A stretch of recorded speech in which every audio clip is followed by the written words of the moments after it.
Storytime Part 21. We were just talking, my other friend was just talking. So then I decided to give Johhny a chance. And I did. That was a wrong mistake. Bad mistake, I should say. Excuse me. So, me and Johhny started dating, but he hadn't quit his other girlfriend, I was told. But he was gonna quit her, but he hadn't quite quit her yet. So I called him on it and I said, well, if you're not going to quit her, then we ain't going to be together. So I gave him an ultimatum and he quit her. And that's when we started going together. So my mom said, well, if anything happened to me, move on. Put Johhny, let him go, put him out. I said, I sure will. So my mom knew that she was dying. So my mom passed away in 93, and I took care of my mom. But before that happened, though, it was a big struggle on me because I took care of my mother. I did everything for my mother, and it was hard.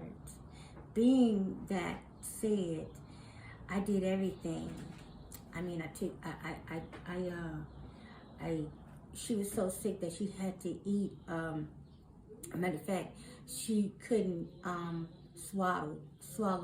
She couldn't eat too much, so she had to have something in her throat because she had esophagus, a cancer esophagus. So she had to be fed intravenously. So my god sister Gloria had to do that, and then Johhny had to give her medication.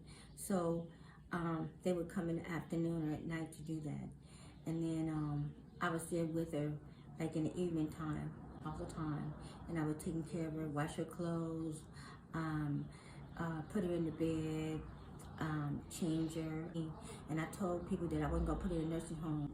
Yes, Johhny stayed with me when that was going on. Johhny was there with me all the way. But see, he played a game though too. He was trying to get with me in order to do that. He was with me, but also he was playing games with me. And me and him was fighting all the time. He didn't have no money. He didn't have nowhere to go, so he stayed with me. I was stupid. I was foolish, but I learned. So after that, my mom passed on, and then Johhny was with me for 3 years, and it was the longest. That was the worst 3 years I ever had. But he got cancer, and that's when I started writing this song about him. And when I wrote the song, I love Johhny. That's why I couldn't. I guess that's why I felt the way I felt, because I fell in love with him. I fell in love with him because he didn't have nobody. His own mother couldn't. I mean, his own mother gave him up, and I think he was just he had been out there in the world, and he didn't have nobody to love him, and all he had was me. But he did some devilish, some really bad things to me too.